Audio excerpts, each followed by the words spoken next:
This podcast is brought to you by RYYZN Make Life Work Out, a health and self-development platform dedicated to helping busy, everyday Kiwis manage their physical health and upskill their mental well-being. Through sharing relatable and practical content from health practitioners, as well as showcasing interesting stories from interesting people. For more shows, content, events, and coaching, head to our website, www.ryz-workout.com.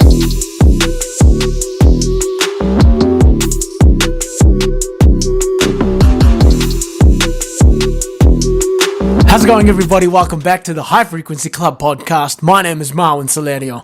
And I'm Sinead Benman. We're here talking all things self-development, growth and mindset. In this week's episode, we chat to community leader, Lululemon ambassador and health and wellness advocate Michelle McCormack. She discusses the power of changing your environment to help achieve your goals, as well as the triumph and hardship of reinventing yourself. Michelle also touches on her relationship with alcohol and how this has changed over the years as she has shifted her mindset, and also the things she prioritizes each day in order to prioritize her health and wellness. Another episode full of practical tips and lots of value. So make sure you let us know your thoughts once you've had a listen, and follow along at the High Frequency Club on all your favorite audio platforms, as well as Instagram and YouTube.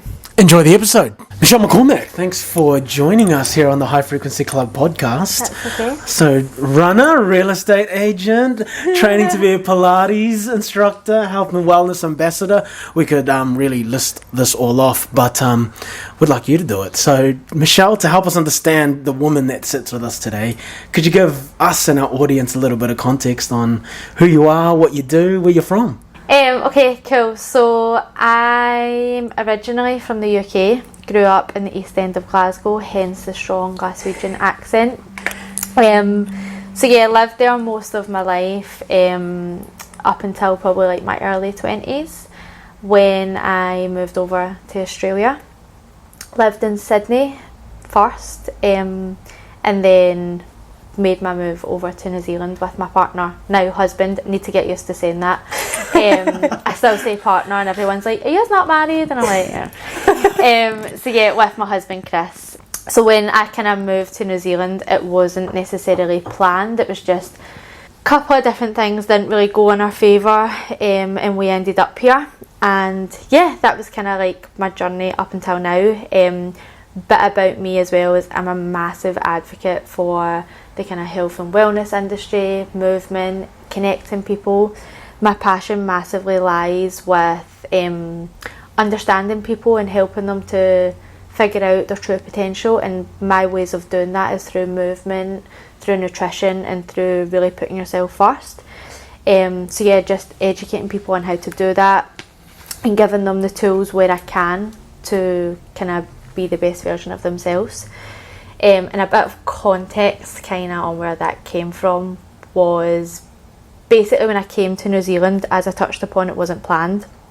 But I had kind of been thinking that I wanted to change as a person. I had been thinking this for a couple of years, but just never really kind of got into actually doing it, because as you know, like when you're in certain areas of your life or when you're in certain groups and stuff like that, it's kind of difficult to change. It takes a lot to do it. So when I came to New Zealand, it was a massive turning point for me because I had two decisions. So basically I had a decision. When I came here, I didn't know anyone, not one person apart from Chris. Like literally knew no one, knew nothing about the country because it kind of just happened very quickly. Knew nothing about the country, didn't have a job, didn't really have any like idea on what I was going to do. But one thing that I was massively certain on was I was going to change. When I say change, I mean, so previously, like, I was always kind of quite an active person and quite mindful of like my health and things like that, but it was very inconsistent. It was very up and down. It was very all over the place, to be honest. Like, would be in binge cycles, would be 1 week very active, very focused massively on my health, but then go out partying for 4 days and then be in a really anxious state and like binging on junk food and then making myself sick and just multiple different things. It was just a bit of a mess, and that kind of carried through from like probably my teenage years up until my early 20s probably. So then anyway, when I came to New Zealand, that was kind of when I was like, yeah, let's change. So as I said, I didn't really know anyone. It was very new. It was very uncomfortable. And I think the massive point for me was I had two decisions. First decision was I could have thought about it in a very negative way. I could have thought, I don't know anyone. I'm so lonely. I don't have anyone. I've just left all my friends in Sydney. Just left all my friends in the UK. This is like too difficult. Like, I'm just going to go back to what I know and just start going out all the time, try and meet people in any way I can. Doesn't matter what kind of circles I'm in or anything like that, just as long as I'm going back to what I know. Or I could have took the decision, which I did take, which was to see it as a massive opportunity, and to see it as kind of like, well, how I see it now is the universe was literally giving me an opportunity to change, like reinvent myself. Didn't know anyone, got no like input from anyone else, like got no paths to lead me down kind of the way I didn't want to go. It was just a complete fresh take on life. And yeah, that's kind of where it started. But I think like that's just a massive point, like how you perceive things is very important. Like always kind of seeing the good in a bad situation, because it was a bad situation. It wasn't a bad situation, but it was a difficult situation. Like we were pretty much starting from scratch with zero plans. Like so it was tough, and it was like taxing for us too on our relationship as well. Like you're kind of trying to build up a life again. So yeah, that was just massively like a turning point for me, to be like, how you perceive things is so important, because you literally can just determine your full path by just one decision. And yeah, that's kind of how I've ended up with the mindset and with the kind of resilience that I have now from just starting from that moment, which is wild to think about now. But when I look back, honestly, I do believe that like the universe literally just gave me an opportunity. It's bizarre, like, but yeah, I do genuinely think that. And then yeah, that's a bit about me. Yeah, they say the fastest way to change your habits is to change your environment. So Totally. if you want to adopt a certain behavior, you have to join a group that is already modeling that behavior. Yeah. And as humans, we adapt to our environment, and it's the fastest way to do it. I was actually having a yarn to my client the other day, and he was wanting to make new friends. Yeah. And we were saying how difficult it is to actually make new friends as adults, because at school it's easy, right? Like you're there Monday to Friday, 8 to 5. It's easy to make friends because you're in that environment. But as adults, we've got to make more conscious decisions to put ourselves into groups. What groups did you join when you and your husband, Chris, first came to New Zealand to make friends? So I'd say that, to be completely honest, it took me actually a while to kind of find where I was going, because I was very nervous of going into certain groups, because I was I think when you are kind of going on that path, the first step for me was becoming aware, and like really had to tap into myself to like understand like what groups I wanted to be in. Because it's all fine and well being like, oh, I need to meet new friends, but it's like, well, before you actually do that, you need to actually figure out what type of person, like forget about friends for now, like what kind of person that I want to be, because whoever I want to be is going to determine who I surround myself with. So before I focus on that, I need to focus on me, because otherwise I'll end up just doing what I've done for the years before and falling down the same path that these people are falling into. So I'd probably say that like it took me a while to actually tap into that awareness, and it was really uncomfortable, because you're kind of like putting yourself in situations and trying to understand yourself, which is quite hard when you've not really done it before. So figuring out like what I liked, what I didn't like, what situations I really thrived in, what situations I didn't, what gave me energy, what completely drained my energy. Alcohol was a massive one for me. So grew up always drinking alcohol like every weekend, stuff like that. But when I started doing that kind of work in myself and trying to figure out who I was like, alcohol does not serve me, like, at all. Like, when I actually think of all these previous dealings with it, it's like, it's actually not me. Like, it's very unnatural for me. So that was the first thing that I cut out. And I don't know if other people feel like this as well, but see, when you cut out alcohol, you really cut out a lot of things from your life, and you cut out a lot of people as well, because, like, your social events just become so much less, because you realise how much is focused around alcohol. It's actually quite scary.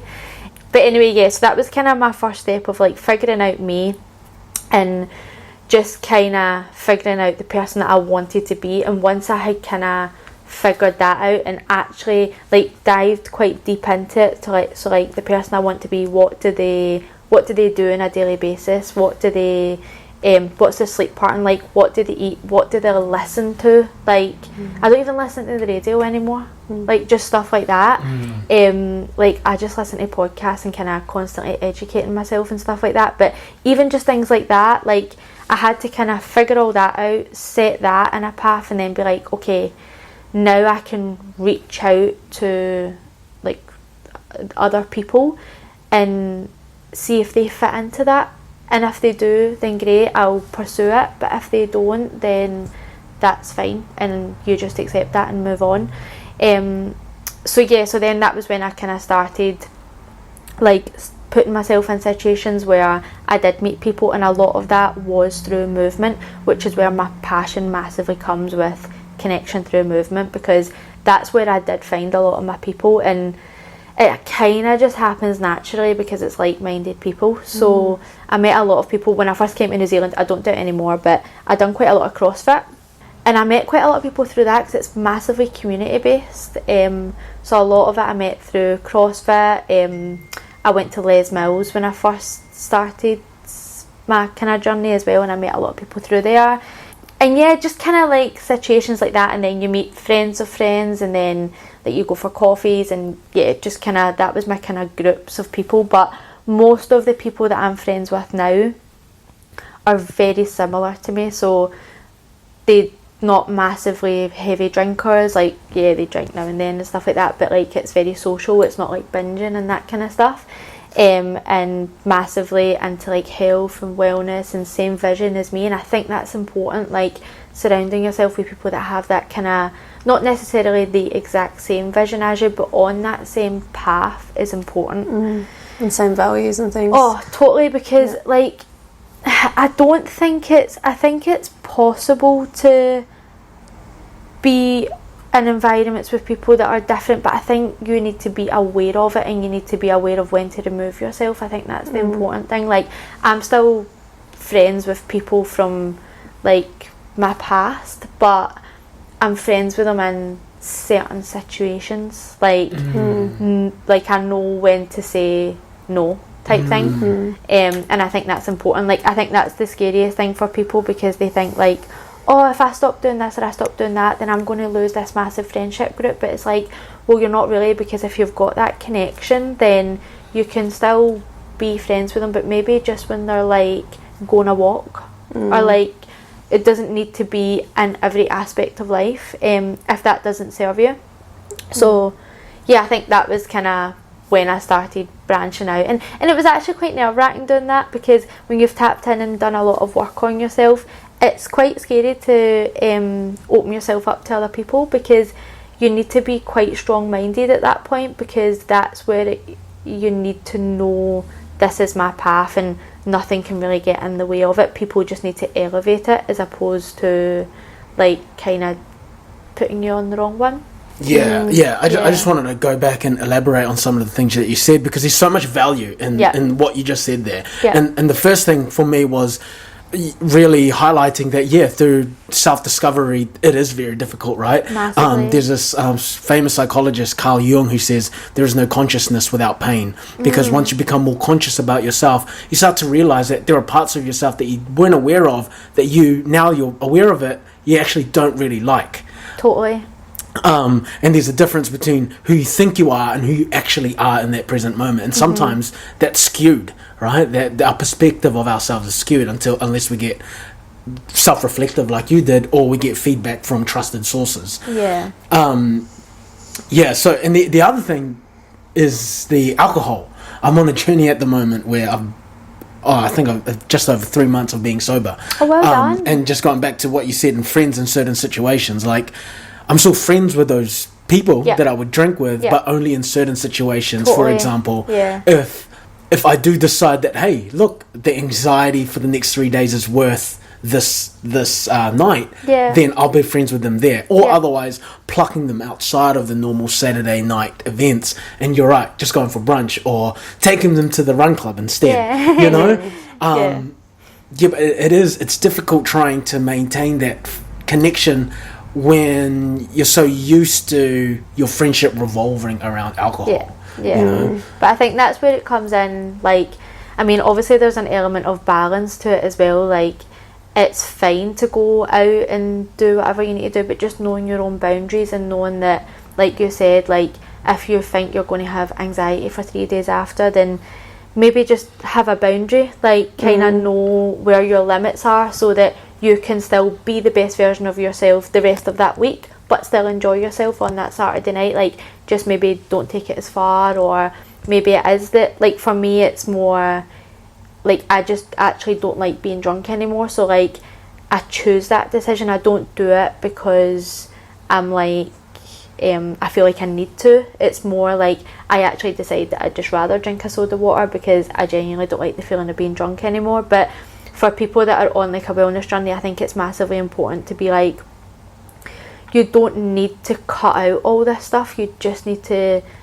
understand your boundaries, like, and understand what serves you and what your limits are, and then that's how you find balance. And that's the same with food, it's the same with exercise, it's the same with everything. Like, just understand yourself and what you need, and then you can figure out your balance. Yeah, I was listening to a podcast this morning, and he was saying that one of his values is productivity. Yeah. And he's just realized that now he's turned like mid-30s, that drinking alcohol and going on benders inhibits his ability to be productive. Totally. And if he's not living to his values, he is then unhappy. So he's like, alcohol is not the problem. Me not living to my values and being unhappy is the problem. Yeah. So whatever that might be, whether that's alcohol, whether that's a friend, whether that is not traveling or whatever, if anything inhibits his ability to live up to his values, that's the shit that he cuts off. And I was like, fuck, that is so clear. Because you're so first of all, you've got to be conscious on what you value, and then you've got to be conscious on what serves it and what doesn't serve it, like you said,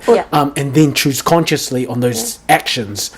Well, it's in being intentional. I think, like you said, the clearer you are on who you are as a person, what you want to achieve, what your values are, you're more able to be intentional with how you're spending your time, who you're spending your time with, and what you're spending your time doing. Whereas, and I think that's why it's, like you said, a bit more challenging when we're older trying to make friends and things like that, because you are pretty specific on like, well, this is what I stand for, these are my values, I only want to associate with people that are kind of on this same wavelength. So I think that's where it's, compared to kids, when you're younger, you're just kind of friends with anyone and everyone that you kind of bump into. You're like, cool, you're my age, let's be friends. But when you're older, I think you're more clear on what it is you like doing, who you want to be, so you're like, I only want to kind of associate with these people as well. Yeah, when I think about it now, I'm like, right now as I sit here recording this podcast, I'm like, fuck, I don't see myself trading off an anxious Sunday, Monday, Tuesday for one night. You know what I mean? So I wondered to myself, I'm like, when is ever that going to happen again? I don't know. But also, I'm very aware of myself that I don't want to create these rigid boundaries, this identity that I'm the sober guy either. I do want to be able to, if that decision was to ever come up, for me to be like, okay if it does, rather than beat myself up or feel guilty or shameful for choosing that. Talk, please. I want to learn off you. Was there ever a time where you were like, you know what, it is worth the anxiety, or it is worth whatever, you know? Like, in regards to like alcohol and all that kind of stuff, like, don't get me wrong, like, I love a good party, like, I love good music, I love a good vibe, I love all that stuff, and I'll still do that. Like, me and Chris are going to go to Europe next year, 100%. I'm going back to Ibiza, like, 100%. However, the difference now is my mindset will be different. So like, when I used to be in Ibiza partying or like whatever I was doing, like, my mindset was literally like, I don't even think there was a mindset, to be honest. I think it was just I need to get the drunkest I possibly can, and that'll make me have the best night, which was fine. Like, it's got amazing memories and that's got its place in my life, but now it's more like it's being present, like, and actually enjoying it, and like like listening to the music and feeling the vibe, and like having a good time surrounded by people and all that kind of stuff. Like, I think there's still a massive place for that in my life, like 100%, but it's just how I perceive it now is very different. And it doesn't mean that I won't ever have a drink of alcohol again. Like, there's definitely a time and a place. Like, that's the thing about having balance. Like, if I went out for dinner and I was like, do you know what, I feel like a wine, I would have one. Like, I wouldn't restrict myself, but it's just more like, especially over the past couple of years, I genuinely just actually haven't felt like it. So I'm just like, that's fine. It's kind of like food. Like, if you don't feel like pizza, you wouldn't eat it just for the sake of it. Like, so yeah, it's just about kind of having balance. So I mean, I don't know if I'll, like, I probably will drink alcohol again, but I think the difference is there's a time and a place for it, and I think it would be in certain situations, and I think it would be with my, like, now that I know my boundaries, like, I wouldn't go past that point where you said, like, I would have anxiety for days, I would jeopardise the rest of my week, because my life now is just too precious to actually risk anything. Like, I wouldn't want to be anxious in bed for a week. Like, I don't want to, because I could have missed opportunities that week. I could have met people that week that I would have really, like, benefited from meeting or learned from or anything like that. So I just don't think it's worth it. So I think it just comes back to that boundary thing of, like, there's definitely a time and a place, and there's balance, and balance is the most important thing in life, but it's just, you need to take that time to understand your boundaries, not like your mate's boundaries or not your husband's boundaries, yours, and then you can start to kind of factor these things back into your life. So anything that you did, like, I'm strong enough now mindset wise with alcohol that I probably could introduce it slowly back into my life, but I've just not got to a point yet where I want to. But I feel confident that if I did have one wine, I probably would maybe only have one or two and be fine. I wouldn't be like falling out a Four taxi. bottles later. Like 4 bottles later, falling out a taxi, like anxious for 3 weeks. Yeah, I think it, like you said before, it comes back to that consciousness. Like, I'm sure when you're younger, you kind of go out on those benders and you're not really conscious or in the moment. You're not thinking ahead. You're not thinking, oh, what else have I got on the next few days? Do I want to have a hangover for 3 days? You're just in the moment. You're like, I want to have the best night. I'm going ham. I'm drinking everything there is. Yeah. Whereas now you've got that consciousness where, like you said, if you went out for dinner or out to a party, you would be like, well, I feel like I drink tonight. I could if I want to. Oh, I've got this on tomorrow and I've got this on Monday. I don't want to go hard. I'm just going to have a couple. Because you're conscious. You're then, like you said, you're present. You're in the moment.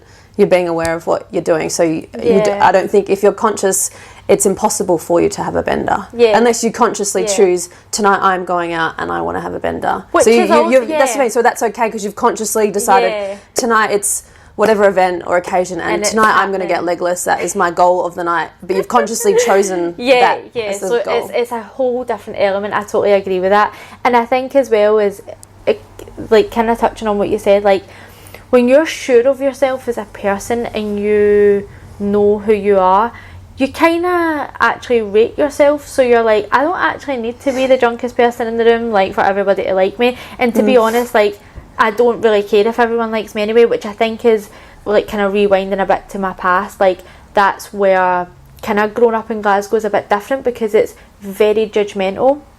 Everyone kind of has, like, a view on everything you're doing, and I think that's where kind of letting go of that was a massive thing, because I had to kind of really understand, like, was I actually drinking all the time and doing all that because I actually was just a bit scared of being judged by everyone, or was I just doing it to fit in? Like, and I think that's where growing up in kind of a different environment, you need to take time out when you remove yourself to actually understand what was the reasoning behind that. Like, was I enjoying that, or was it actually because everyone else was doing it and that was just kind of the thing that everyone done? And when I did do that, it did turn out it was that. Like, it was just kind of like everyone was doing it, so I wasn't going to be the person that everyone was talking about being like, oh, she doesn't drink, or oh, she's so boring, or and that's just, unfortunately, that's kind of, I don't know if it's still like that now, but that was the kind of mentality that it was like when I grew up there, because it's a very, like, alcohol culture, like everyone knows everything about everyone's business, it's very gossipy, so it's like trying to let go of that was a massive thing. And I think that's why now when you are like, now that I'm quite sure of myself, it comes back to that where I'm like, I can make these decisions now, and I can be like, it doesn't actually matter if people judge me because I value myself now, and I don't need to just fit in everywhere I go. So yeah, I think it comes from like a place of just being sure of yourself and kind of understanding yourself, but that's very uncomfortable, and not very many people do it because it is uncomfortable, and you need to fight through pain because things definitely come up. And it's hard.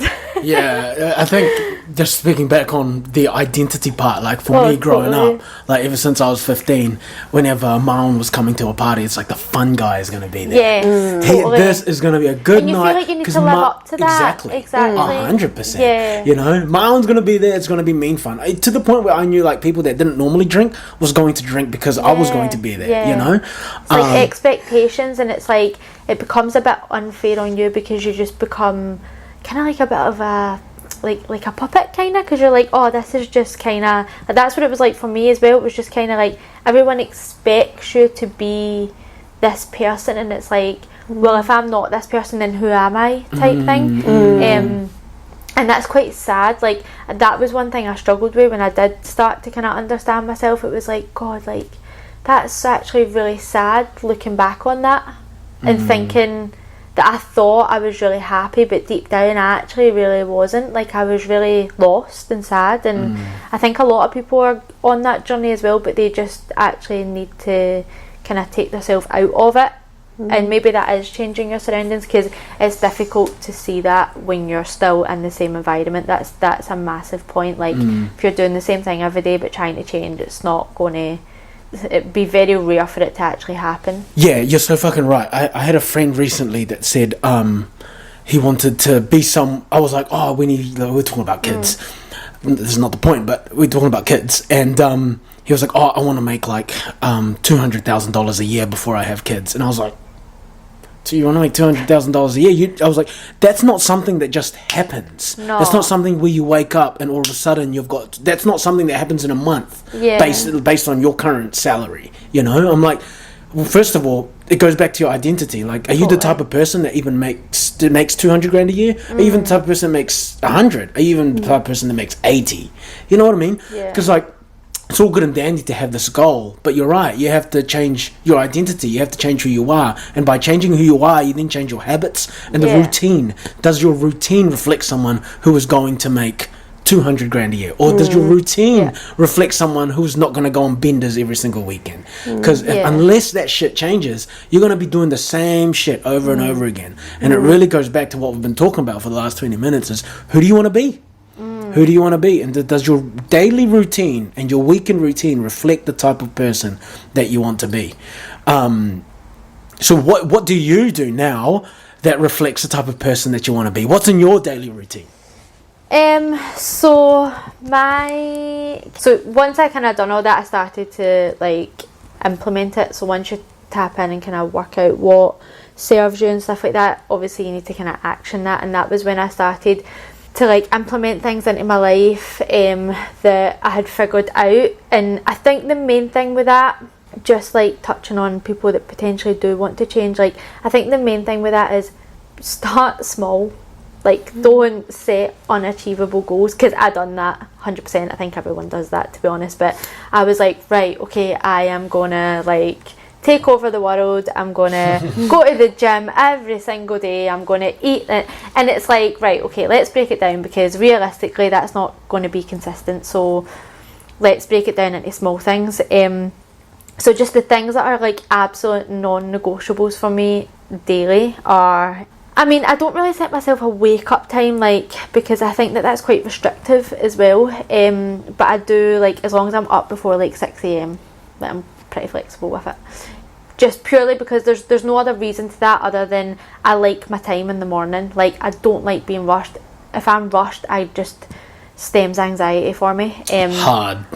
Big believer in that. Yeah. I'm always early. And me too. If my first client, and my first clients are at 7 a.m, I wake up at 5:30 a.m. 90 minutes before, because I enjoy, it's like warming up the engine. Yeah. I don't know how people can just wake up and then all of a sudden, I've got to get my shower, I've got to get my clothes on, where are my keys? You're like, holy shit, you have started, you're at full capacity already in terms of stress. Totally. You know? I'm always early. Like, Chris actually makes a joke of it, but like, if I've got an appointment at like 1:15, I'm there 1:45, and he's like, oh my god, we've got half an hour to wait, and I'm like, I don't care. Like, we'll sit here, we'll have a drink of water, we'll have a chat, like, relax. Like, just relax. I just don't like being rushed. There's nothing worse than sitting in traffic and you're like, I've got 5 minutes to be there, and you know you're going to be late, and just be like, Yeah, but I think as well though, like, something as small as that is being early, right? But it actually, like, people don't realise how much it actually flows through to other parts of your life as well. Because, like,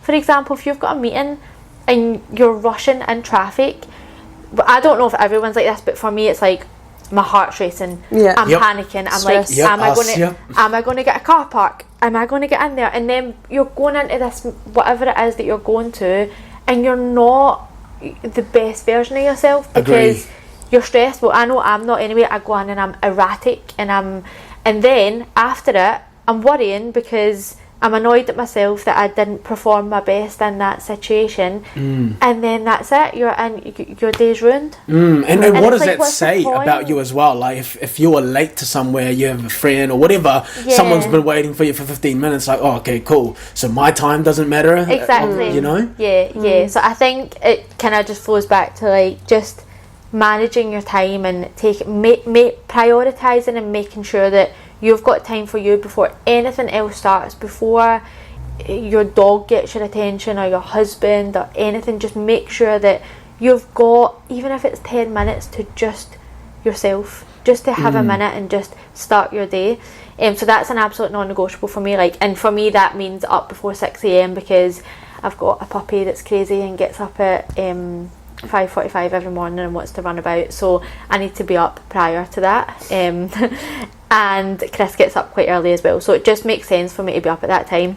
Also, as like, I just have quiet time in the morning, so like, I'll get up, I'll have a cold shower, just to wake me up, and like full on, like a full start to finish cold shower. Yeah. Holy. But it's not that long, so it's like I try and do between like 1 to 2 minutes. It's more as I wake up, like, it's not my actual shower for the day. Right. It just wakes me up, so I get up, I'll like kind of do whatever I'm doing, then I'll just get right in the cold shower, just purely because it wakes me up. Like, it just gets me right up. Even in winter time, I was going to say, for some people just a coffee will wake them up, but cold shower. Winter's difficult, but that's building mental resilience, and that's how we get through it. Yeah. That's, for me, cold showers are there. It's building that mental resilience. Yeah. Listening to your ego talk, like saying, "Nah, just switch it to cold. No one's watching. No one cares. No one cares about this." But you're like, that is why you do it. Yeah, totally. That's what I was just about to say. So like, now it's just second nature for me. But at the start, not one part of me wants to stand. It's 5:30 in the morning, and when there's hot or cold, I really want to go blue. Yeah. I just don't. But it's like, literally, I've been up for 10 minutes and I'm already fighting my mind. Like, there's something powerful about that, and that's where I kept going with it. So like, you're getting up and your house is nice and hot, but you're choosing to go in a cold shower. Like, being able to push through that will transfer into multiple other parts of your life. Agreed. And out and within that day also. So then it would flow through to, right, okay, cold shower's done, feeling good, and then I'll get a coffee. And then another massive non-negotiable for me, even if it's raining, even if it's cold, outdoors. I need to get outdoors in the morning. Like, if I don't get outdoors, it just doesn't feel right. Like, I just need fresh air. So yeah, that's another non-negotiable. Even if it's 5 minutes, it doesn't matter. Like, I just need to be outside.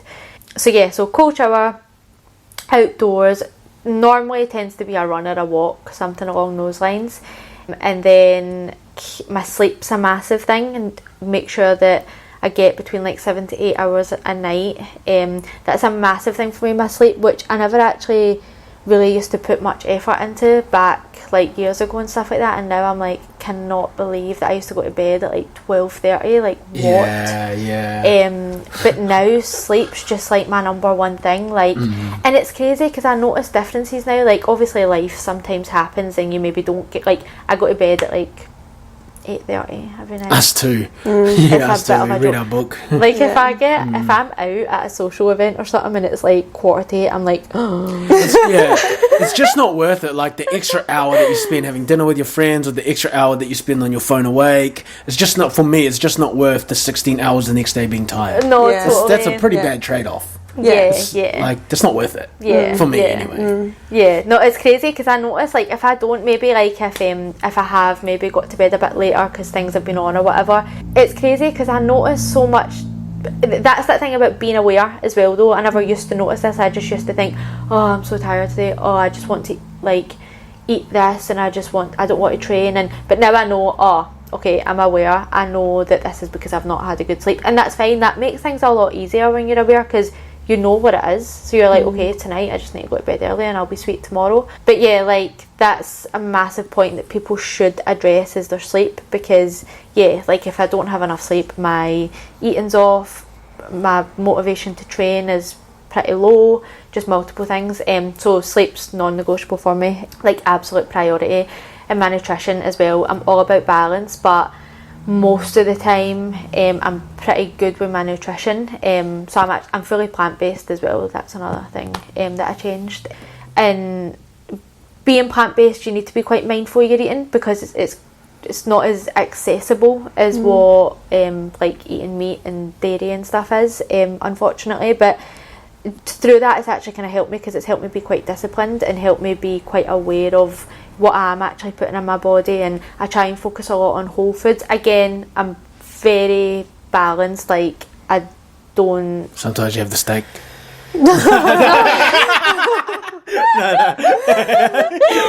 Sneaky little steak.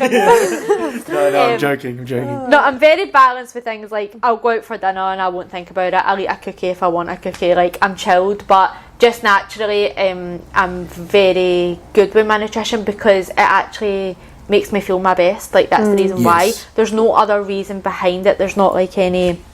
There used to be weight problems attached with it, but now like I've let go of all that, and it's more just like I kind of know if I kind of eat junk food like maybe 2 days in a row, I actually don't feel good, so I kind of steer away from it, which is a really good thing. But then also having that awareness that balance is fine, and like going out and having a pizza, that's also okay, but just kind of knowing your boundaries again and being like, okay, if I have 3 pizzas I probably won't feel as great. So that's another non-negotiable for me, is just being consistent with my eating and being aware and making sure that I'm putting good things out in my body, because I feel as if that's where I can really thrive and be the best version of myself when I'm Yeah, I think so many people probably don't have that awareness, and they Totally. can probably just get through their days of like not moving their body much, Yeah. eating crap, and then just being like always just feeling meh about life and not sort of always reflecting. questioning, like I used to always be like, oh, why am I so tired? And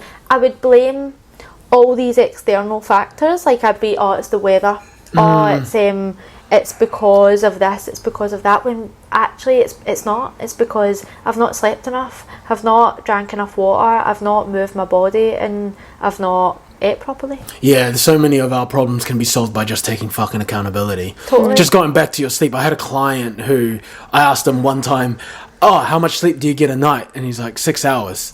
And I was like, oh, do you perform well? And he goes, with so much conviction, hell yeah, I perform well. See, that's fine. CEO guy, right? And business owner. Yeah. And I'm like, oh, shit, okay. Because in my mind, I'm like, yeah, I've seen, podcasts from professors saying that you need to get 8 hours. Yeah. That is for anyone. And I was like, okay, this guy might be an outlier. Who am I to say anything? Yeah. Anyway, fast forward maybe another 6 months, and now he's starting to get 8 hours. And I'm asking him, oh, how do you feel now in comparison to 6 hours? And goes, oh, next level. I didn't know that there was another level of high performance after once you start getting 8 hours of sleep. Yeah. Yeah. So people think that they are high performing with the bare minimum. Yeah. But I would suggest even just trying a week of consistency of hitting the non-negotiables of 8 hours sleep, new wholesome foods, regular movement, and see if there is another level of high performance. And I think that's what's exciting. Like, I think that's a massive point. Like, educating yourself. I'm constantly educating myself. Like, I'm still learning loads of stuff. Like, I still think that I can, like, perform better as well, but you need to educate yourself on things to kind of understand what you can add into your life. And I think as well, educating yourself is important, because it's all fine and well saying, like, oh, fitness is important and movement is important and nutrition is important, but why? Why is it important? Like, that was the thing for me. Like, when I was going through all these changes, like, I was constantly educating myself. Like, I mean, I'm also a bit of a learning addict, which is hilarious because I was not fun at school. Like, I was not academic at all, but I feel like I really pushed through that with, like, physical activity. And I also think as well, a massive point, like, with learning is I didn't really excel in school because I was being told what I was going to learn, whereas now I choose what I learn, which is like, I honestly am constantly learning and educating myself, but I get to choose what I'm learning.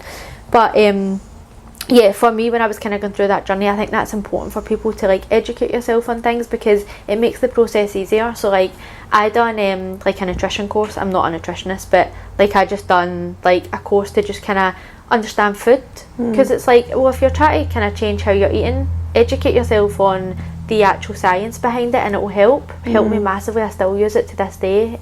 I done a PT course, definitely not a PT, but I just wanted to understand, like, why is movement good for your body? What's the actual science behind it? Like, where's the connection to mental health? Like, all that kind of stuff. So I thought, what better way to do it than to do a course on it? So it's so true. Like people hardly talk about just studying, investing in something, like, investing even just reading a for a book. course. Yeah, just studying for the fun of it, because you enjoy it. You don't necessarily need to go fucking do a career in it. I think that's a massive thing. Like, I didn't want to be a PT, definitely not. Good for you. But I mean, for studying, PTs not are great. But yeah, I didn't want to be a PT. I just thought, I just want to know, I'm moving my body every day and I'm feeling great. I want to know the science behind this. I want to know the science behind food groups and understand what gives you energy and what you should limit and all that stuff. So I learned about it. I went on a nutritionist course. But also, I mean, I know that not everyone has access to that because it costs money. I'm totally aware of that. But that's YouTube. That's the beauty of podcasts, YouTube, all that stuff. They're so accessible now. Like, I listen to about 10 podcasts a week, just educating myself on multiple different things, and you learn so much. Like, you think you're doing things the best way you can, and you're like, oh, do you know what, I'm going to switch that up, and then things excel, and you're like, amazing, I learned that from just connecting with people. And even there's massive power in conversations. So, like, obviously I'm massively big on community, and that's the reason why, like, my passion with community comes from, like, speaking to people is so powerful but so underrated. Just having a chat with someone at a running group, at a gym class, at a coffee shop, anything, like, you can learn so much by just being present and just speaking to people and just being in environments and just being yourself. Like, you can learn so much. Like, I've learned loads of things from people from just literally a 5-minute conversation. It's wild. It's wild to know that at school they teach us how to read and write, but they don't teach us how to speak and listen. It's insane. You know? And that's which is the other half of communication skills. Yeah. That's why I just didn't enjoy school. I enjoyed the social aspect of it. Like, I enjoyed lunchtime with all your mates, but I just, like, I left school really young. I left school at 15 because I didn't like it. Like, I just didn't like being told what to learn, and I didn't really feel like I was really gaining much from it and things like that. I mean, I was fine at school, like, I was very average, but I wasn't, like, academic at all. I was way more physical and active. But yeah, it's insane. But then now it's funny because I'm massively into learning, which is, like, a complete contrast, but it's like, it's different because I'm learning about things that intrigue me. I'm not learning about things that I don't really value. Trigonometry. Like pi. What is pi, you know? Unless never the used pie it in you my eat. life. But yeah. Pi, Just to give even more value to our audience, especially about nutrition, before we go into you two ladies sharing about what free resources do you consume that help you with your nutrition, there are a lot of people listening right now that don't enjoy calorie counting. Fair enough, it's not for everyone.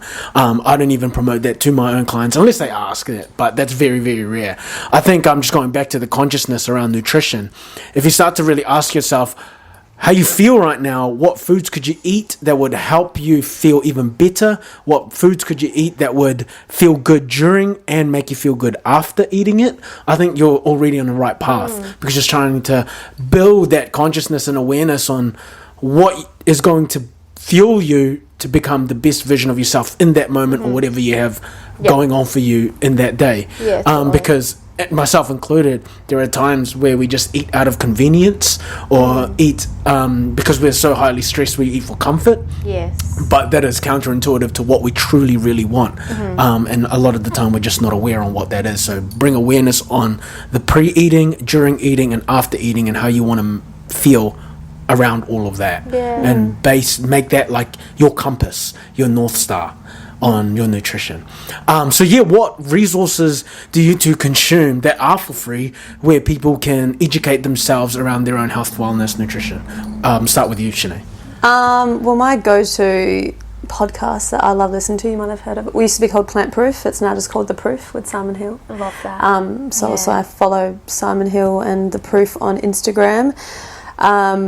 He's just very well-rounded when it comes to nutrition science and always interviewing lots of different experts in the field of nutrition, and that's probably one of my main nutrition ones. I'm trying to think of other ones I listen to and other resources. I generally, there's a few different, I guess, certified doctors and things that I follow on Instagram as well.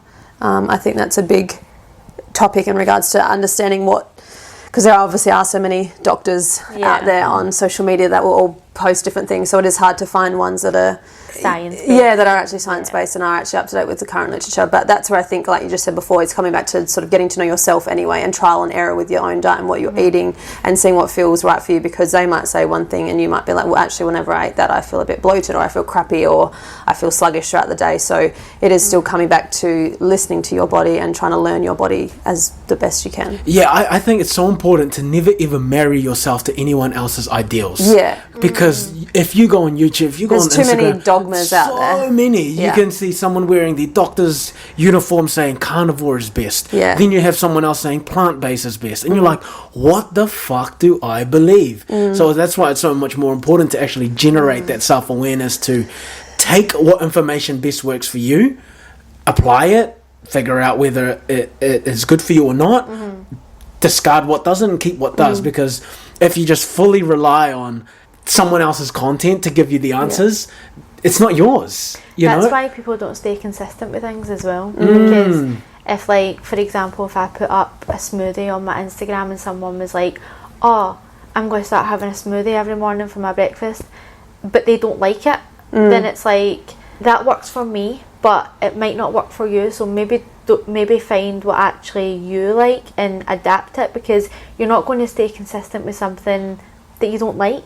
So you need to kind of figure it out, and I think it just comes back to that thing of it's hard, it's difficult to do stuff like that. Like, it's not easy. Like, so you just need to actually take time and be patient, because like, it took me quite a while to figure out what I actually liked in regards to eating. Like, I tried a few different things. Like, I tried breakfast. I tried different things. I mixed it up, and I was like, not really feeling this. I tried fasting as well. Tried fasting for a while, quite liked it actually for a bit. But then it's again having that awareness of, like, when I kind of fell out of it and wasn't really enjoying it anymore, just going back to eating again, and then like figuring out what I did like eating and that kind of stuff. So it's just a lot of trial and error, and it's a lot of time, and I think that's what people struggle with. Like, they're not putting time aside to actually invest in themselves and accept that it's not an overnight transformation, and if you want to change, it's actually a lifestyle. Like, you need to actually put time into figuring out what diet works for you, like diet as in like food diet, like what type of things you like to eat.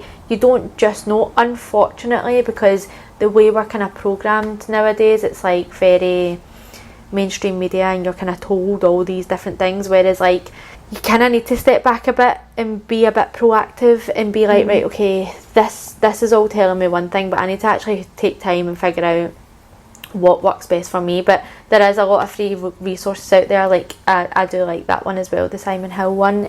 Food for Thought's really good. She's based in the UK. She's awesome. She's very realistic, and she covers kind of all different aspects of nutrition, which is good. But one thing I think that's actually just like quite easy to do, but it's not necessarily like education, but it just keeps things fun and kind of helps you figure out what you like and what you don't like, is try new things. If you stick to what you know all the time and put yourself into like uncomfortable situations, so like certain things that you maybe wouldn't eat, try them, you might like them. Or like try new recipes. And if you've maybe got kids, or you've maybe got like you're a couple or whatever, maybe start cooking together, try new things and things like that. Yes. I cook. Because that, you can figure out a lot from just, doesn't necessarily need to be someone telling you all these scientific facts about eating. It can just simply be you're in the kitchen and you're like, do you know what, I'm going to try a new recipe, and then you try it and you're like, I absolutely love kale, I'm going to start eating kale every single day in my life. That is actually funny because that happened the other night to Chris. He was like, I hate kale, and then I made him a kale salad and he was like, well, that's quite nice. But yeah, just try different things, keep things exciting, put yourself out your comfort zone with food, whether that's food, whether that's with movement, whether that's with anything. Like if you don't read, maybe try and read a book. That's out your comfort zone, like small things, and you'll kind of start to figure out things about yourself and start to figure those boundaries and what you do like. But it just all stems from, you need to go out that comfort zone and you need to get comfortable with being out it. I think different chapters of your life may require different processes as well. So what may have worked for you 5 years ago may not work for you now, and that's okay. It just goes back to you saying try different things. So it just goes back to saying like it's important to not marry yourself to any ideals, not marry yourself to any processes. Like, accept change.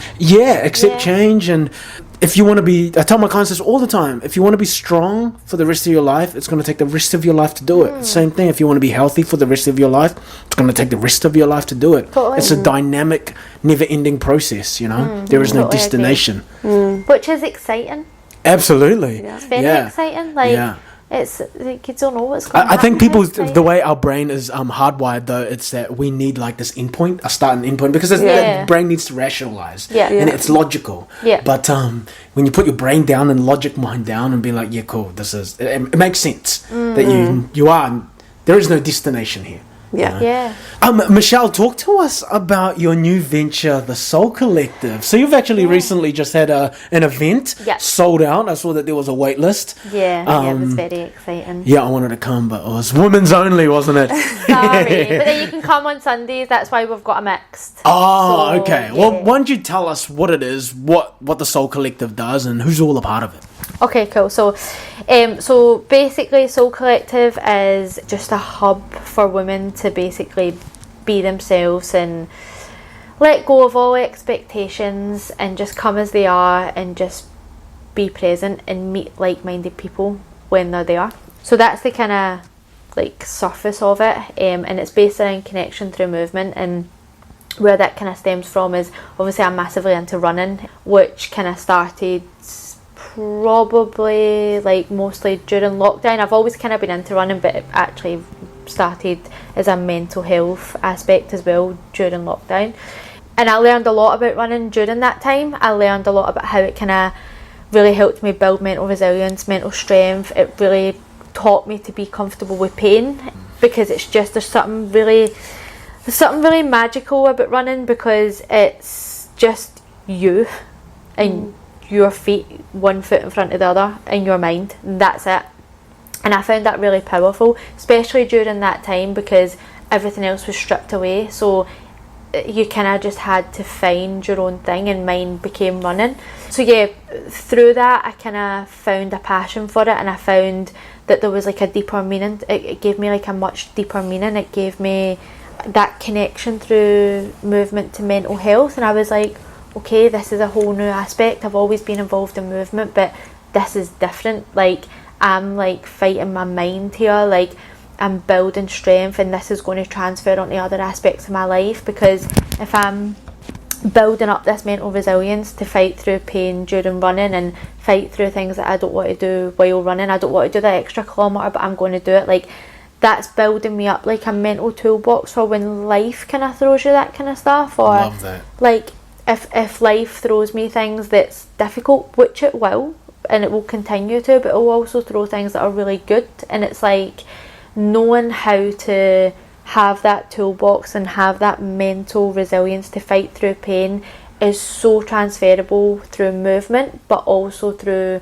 multiple other parts of your life. So maybe it's work, maybe you're having a difficult time in work, well, you know that you can push through, you know that keep going, trust the process, and you'll feel better at the other end. And if maybe one path doesn't work out, then maybe you weren't meant to go on it because another one was meant to open for you. So that's where I really found this love for movement and connection and connecting through the mind, and it was done through running. And I thought, I want to create the Soul Collective because I need people to understand this, and I need to educate people on this, and if I can deliver a free tool that helps people do that, then I'm here for it. And that's where it stemmed from. I don't know what, like I think it will become a lot more than that. Like I want it to be like a full health and wellness platform, but right now it's the event that we done last week was a running event, because I massively believe that running's such a good way to get people together,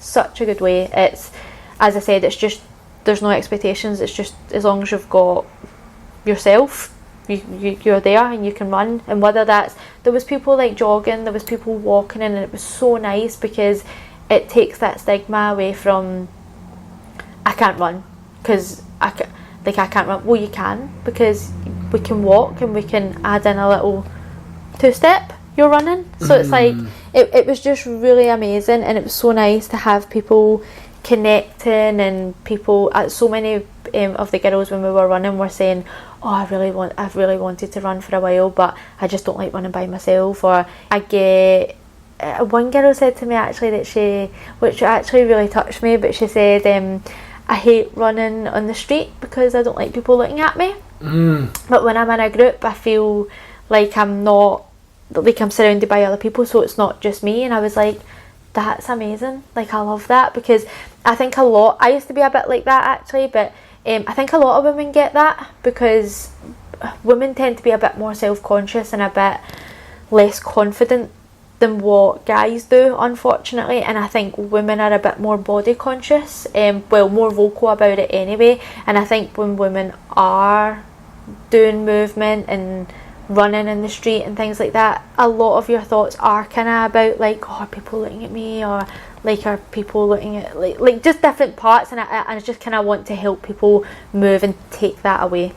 So yeah, that was kind of what our event was on a couple of weeks ago, which was amazing. It was so good, and we had like breakfast bowls to help people connect and chat and just really have a little safe home for people. And what I should actually touch on as well is where that stems from, like, because I think this is quite important. But obviously I'm part of Run for Auckland as well, which is I mean, both of them are similar but both very different niches, yeah. And the Soul Collective is a lot more than running as well. It's like a place to just be you as well. But Run for Auckland is amazing. Like, it's hugely based on community. Like, yeah, I've met so many people through it, and I literally love it. It's my little home. But what was I saying? Oh yeah, so where that kind of stems from, so like the community aspect is obviously both of them are heavily based around community. And like, I just love that, because when I was growing up, like, I never really had that. My parents separated when I was quite young, and it was quite disruptive. I was always kind of like all over the place. I never really, my mum like had to leave and we had to kind of start again, and we were always kind of like all over the place. And I never really fit, because of that I always felt like I was always having to adapt all the time. Like, I was always having to kind of like, right, okay, we've moved house, so this is like my new group of friends. And as being young, like, it's quite actually hard to have that disruption and kind of understand it as well. And my mum was quite good at masking it and stuff like that, but like now as an adult I understand that I really did just crave that. Like I really craved like that kind of home base and that place where you did just go and you could just be yourself and you didn't need to be like pretending to be anything else or worrying about anything. You could just be completely and utterly yourself, and I think I didn't really have that, and I think that's why I'm so big on it now, because I'm fully aware that there'll be people out there that are in my situation back then that maybe have got things going on at home, or maybe things aren't going as smoothly and they're a bit stressed, and if I can have a place that people can come and take an hour out their day and just run with us on a Sunday, or run with us with the Soul Collective, or come and do an event that we are doing, and they can just kind of forget about it for a bit and just be real and be true and just be themselves. And the beauty is doing it through movement as well, which obviously movement has massive mental health benefits, so you're not only gaining all of those benefits, but you're actually gaining that sense of community and that sense of home, which is what I didn't really have. So that's why I feel like my purpose now is to serve people with that and connect people through that and share that with others. Because, I enjoyed what you said about training is not just about physical exertion. It's a place to actually train certain behaviors. So when you need it, that switch is there. Like when someone is afraid that they've got a new PB ahead of them and they're afraid that they might not be able to do it, but you lean into it anyway. It's scary, but you do it anyway. And whatever is happening out there for you, if you knew that you could get a new PB, you can do hard things out there as well. Totally. And that's interesting what you just touched on about what you missed out on your childhood. You now lean into now. I was having a yarn to this to my client yesterday, and I was like, these conversations that I'm having right now, these meaningful conversations that are intimate and and very, very connected, I never got that at home. I never got that at home. So, and I think now the reason why I love these types of conversations is because I crave it. Because I never got it there, and I used to be like, "Oh, my parents never talked to me about this stuff." But now I'm like, thankful. Thank you for not opening this conversation up when in my childhood, because I wouldn't be the person that I am now, which I have leaned my entire career pretty much on conversations. But that's amazing that you actually understand that, because for years I was really embarrassed. Like I used to get quite embarrassed. Like when I was young, like I used to hate telling people that my mum and dad had separated. I used to hate telling people like, oh, like I just live with my mum and we've just moved house, and my brother's 10 years older, and he had moved out because he was older, and I used to get quite embarrassed of like telling people all this, because it was very like all over the place. But now I think I used to get embarrassed of telling people because I didn't want people to like feel like sad for me. Like I was very proud, I was very like, oh no, it's not sad, but really deep down it actually was quite sad for me, because I was kind of trying to figure out how to deal with it. But now I'm like, how you perceive things is so different, because I'm so grateful that happened. I'm so grateful that I went through. It was difficult, it was very difficult, and it's like I'm so grateful I went through that, because now I genuinely believe that I wouldn't be as motivated, as disciplined. I wouldn't even use the word motivated, it's more disciplined. Like I didn't have much discipline at that time, I didn't have much consistency, and now I'm so consistent, I'm so disciplined, I'm so structured. Like I know exactly what I want, I choose my surroundings, and I think that all stems from I didn't have it at that point in my life, like when I was growing up. So now I'm huge on it, and I genuinely believe that that's why I'm on the path I'm on now, because of that past. So it's like I used to be very embarrassed of it, but now I'm like I'm very grateful. Like I'm so grateful for it, because if not, wouldn't be the person I am today. Like I'd be different 100%. Which is amazing. But I think it takes a while to get to that point, and that's from tapping into that at the start. When you're going on that journey, you need to do that tapping. You need to do it, leaning into the difficulty, right? I didn't even used to register all my past and all that. I just used to be like, oh, not think about it. But then when you tap in, you're like, oh, that's why I do that, because of that. And then it's like, oh, okay, that's why I'm very like structured? Why am I, because like Chris used to say that to me. He used to be like, why does everything need to be like on an itinerary? Why do we need to be like this and this? And I was like, I don't know. But then now that I've kind of took that time to figure out things, I'm like, that's because my life was very up and down, that now I'm very clear path, and it's like anything that disrupts that, I'm like, no, can't, nope. And it's crazy, and when you start to connect the dots, it's very rewarding and it's very exciting, because it opens up a whole new adventure that I'm still tapping in, and it's still exciting. Do you listen to music while you run? Great question. So a lot of people think I am crazy when I say this, but sometimes, but a lot of the time I don't, because running for me is a massive mindful practice. So sometimes I will listen to music. It's quite rare, but a lot of the time I use my running for thinking about things. So like, I think it's very underrated. People spend a lot of time trying to get into a meditative state and doing meditation, and I think meditation is amazing. I do a lot of breath work and stuff and yoga that helps me get into that state, but I think it's massively underrated actually thinking about things, and like being just with your thoughts and like what you're thinking about, just being present with that. And I find running does that for me. So when I'm running, so if I've had maybe like a busy week and I've got a lot of stuff on, or maybe I'm trying to sort out a lot of things or whatever, like I find when I run, I'm very creative, and I'm very like, I sort that out, and it's just me with my thoughts, and I like start fixing a lot of things and start being creative and start thinking about new things. And like sometimes when I'm running, I'll be like, oh, I need to stop and write in my notes. Like I actually done that this morning, but yeah, because it just busts my creativity. Like it just really gets me into a really conscious state of thinking, which is very different, and a lot of people have different views on it, which is the beauty in running. But a lot of people are like, oh my god, if I forgot my earphones, I can't run. I'm like, what? Like, get out and see what happens. Like, it's fine. But then sometimes I will just feel like, I think it's just depending on how I feel, but probably about 80% of the time I don't run with anything. I just run with my thoughts. But sometimes I will listen to music, or sometimes I'll be running with someone and I'll be chatting.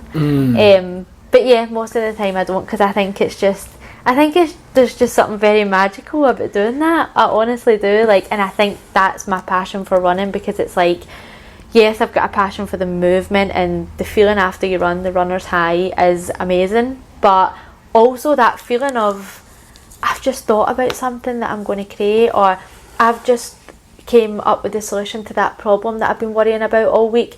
That's priceless. I think for a lot of people, they don't like to be stuck with their thoughts. So I think that's why for a lot of people, the thought of going for a run or a walk with nothing is scary, and they want to be able to just switch off from if their minds go all day. They think, no, I want to go for a run or go to the gym or whatever, and switch off from my brain, switch off from my thoughts. So that's why they need that distraction. But like you said, it's something that I think people need to do if they are someone that avoids thinking about things, or there's certain things that they're putting off. I think it's whether that's from running or meditation or whatever, or going for a walk or something. That's the thing, people do it in different forms, and I think that's the beauty of movement. Like mine is running, but I think that's the thing of, people don't want to be with their thoughts. I used to be like that, but that's that thing of getting comfortable with pain and understand. Not that all thoughts are pain, like some thoughts are great, but a lot of the time you're trying to like condition your mind to think better and think more positively and think of the good in things. And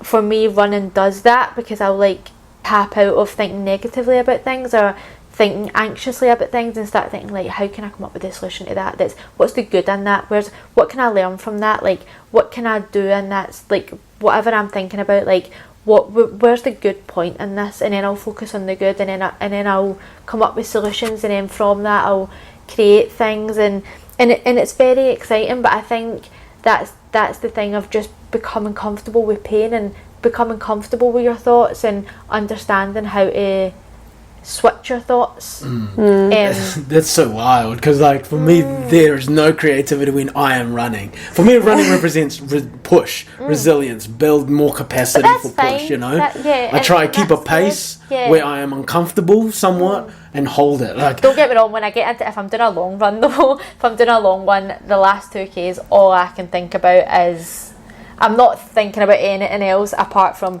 I am getting through this. For me it's go. Do not give up. Do not slow down. Keep pushing.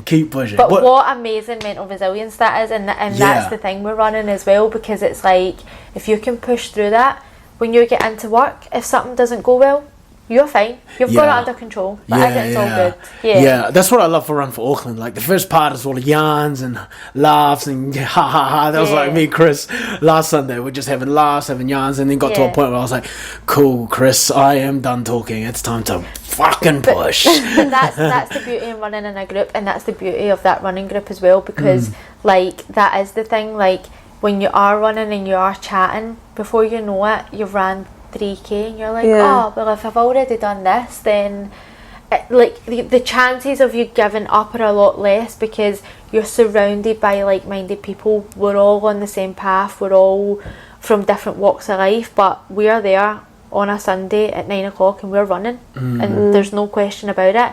And I think there's just something really powerful in that, and I think that's why every time, well, I don't know if you feel the same, but when you finish on a Sunday, you're buzzing. Absolutely buzzing. You're like, what's the day got for me? What we doing? So like, and it's like, it's a feeling you can't really describe. It's kind of like when you run by yourself, you get that feeling, but when you run in a group, it's like, we are doing it. This is happening. That's why we keep coming back. Yeah. And for me, that's like another trade-off, and not to go out on a Saturday, because I want to show up at Run for Auckland in a good mood, ready to connect with people, ready to do my best at the run. You meet people as well. Like, like honestly, how many people have you met over the past few weeks? So much. It's amazing. Yeah, so much. It creates so many relationships, and it's opportunities as well. It's just amazing. And fills your cup from, like you said, not only the socialising and being with other people, but being outdoors, moving your body. Like there's just so many ticks that you do. You finish that morning being like, oh wow, I've got outside, I've done some movement, and I've met people. Awesome.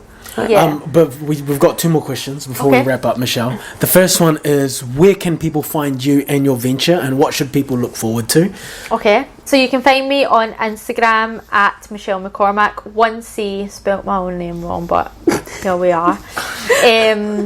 I don't actually know why I've done that. I think it was, you know, how when you're creating an Instagram, can you change it, or is there someone else's? I think Michelle someone else has got It's a very common name, I think. Michelle McCormack. Well, to be honest, you're the only Michelle McCormack I know. I don't know any other one. It sounds fucking common. So Michelle McCormack with 1C, at the Soul Collective, which is what we were discussing, my new venture, which is going to be magical. Women only, but men can definitely follow, and we will be doing special events where you can bring your partners, and we'll get men involved and stuff like that, so that's exciting. And it's more than a running group, right? Look forward to more things than just running. So it's a running group at the moment that we're basing around events. Well, the events will be different things, but our previous event was a running event. Our next event, I won't disclose right now, but it's very exciting. You've got to follow the Instagram page. But yeah, I actually should have touched upon that actually, but there's a few of us involved in it, and we're all kind of from different backgrounds, so we offer quite a lot of different things, like strength and conditioning training. Well, I'm doing my Pilates teaching training, so that will be involved soon. One of the girls is a yoga teacher, breathwork teacher, does a lot of retreats and things like that, so that will be part of it. So as a collective, we can offer so much, which is just very exciting. So it will be more than a running group, but running will be a massive element of it as well, because that's my passion, and Pilates. And also you can find me at the running group, Run for Auckland, every Sunday. I'm there. You see me. Awesome. Last question, Michelle, if you could give Michelle, who had just moved to New Zealand, looking to reinvent herself, looking to create new habits, create a new environment, if you could give her advice, if she was sitting right in front of you right now, what would you tell her? My advice would be, just go for it. Just believe in yourself, just go for it. Don't rely on motivation, because motivation is Like you just need to create discipline, and like just don't be scared. Let go of judgment. That I'm still working on that now, which I think I touched upon with how like growing up in a different environment and stuff. Like just don't stop caring what people think.